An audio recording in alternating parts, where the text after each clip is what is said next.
I'm going to try and keep the light on here. Okay, go for it. Action. Yeah. What were we talking about?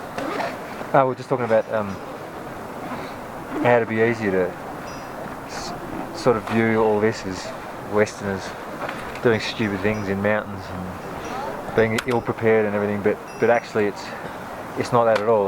We've had a lot of people go down, but that's what we all take on when we look at this and when we sign up to something like this. It's not anyone's fault or anyone doing anything wrong.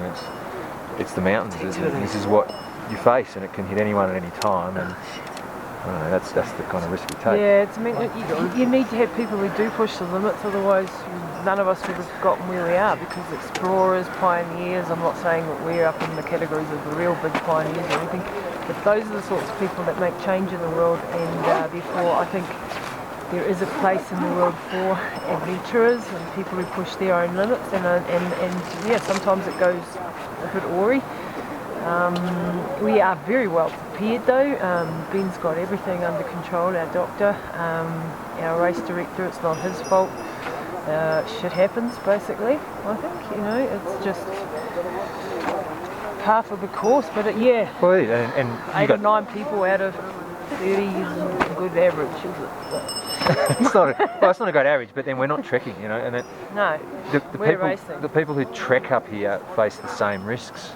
They face the risk of being helicoptered out, and thank God there's helicopters. I mean, although Jade and Fee are going down on a donkey tonight to get lower. Basically, they've got to get lower tonight, and then they'll be helicoptered out tomorrow morning from a lower village. But that's a bit of a drama, really, because it's a catch-22 between hypothermia and exhaustion, sending them back down in the night time on the back of the donkey to a village 3.5 hours below.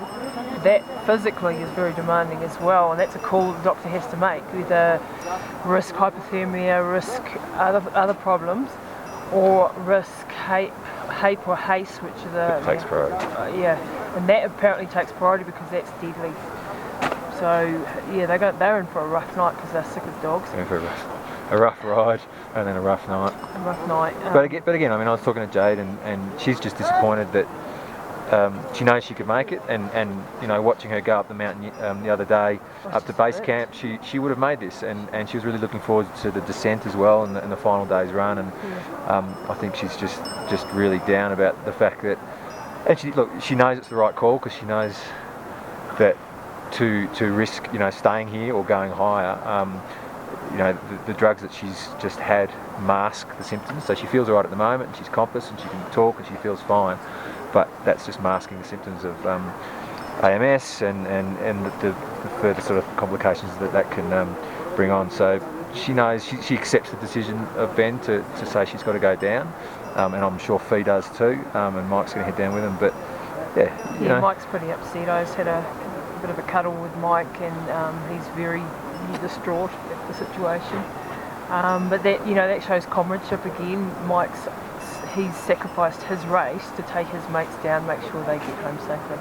And I think that's a pretty big man to do that, because to sacrifice your race is a big deal. This was his first big. And it's interesting. I mean, a race, implies competition, but everybody here on this mountain has banded together. Everybody has come up to Jade and Fee and everybody else who's been 6 foot Nick and Andrew. Everyone has sort of made sure that they're okay, and it's quite, you've said that this is quite unique in terms of the group that's been together on a multi-day stage race. They've all come together, and everyone's looking out for everybody else, and it's been quite amazing for that alone. Very emotional journey, and I've never seen a group band like this together. I mean, I've done lots and lots of multi-day races where groups are together over a period of a week, but they're usually a bit bigger, and this smaller group has really banded well. There's a lot of experience, old-timers here, relative, but they're a calming influence, and then you've got the young guns, you've got people right across the board, but it doesn't matter who you are, everyone's watching each other's backs, and that competition comes way down the line. And it's interesting, actually, because with people like Jim, who you're talking about, who've done 200 plus races like this, and then you've got people like Jade, who are this is their first of this type of race, and she's still saying that's it. She wants to go on and do more and more and more of these. So it hasn't put her off. And it hasn't put her off. As harsh as this has been. So for these people who are, I guess, at the beginner stage of adventure races and hardcore environmental races, it's they're all hooked. They all want to do more of it, despite seeing the people go down, despite feeling average themselves. Despite being at the back, they all just love it. And it's quite addictive, and yet they're seeing firsthand the dangers and the risks that they're facing, but they're all still into it, and the comradeship and obviously the landscapes that they're seeing. It's the place addictive. is phenomenal, absolutely phenomenal. I've never seen anything like it, and I've seen a lot in the world, and this is just beats everything. It's crazy beautiful. Oh yeah, gonna have to stop you there. Yep. Because you're gonna have to pry my hands off the camera. That's heaps.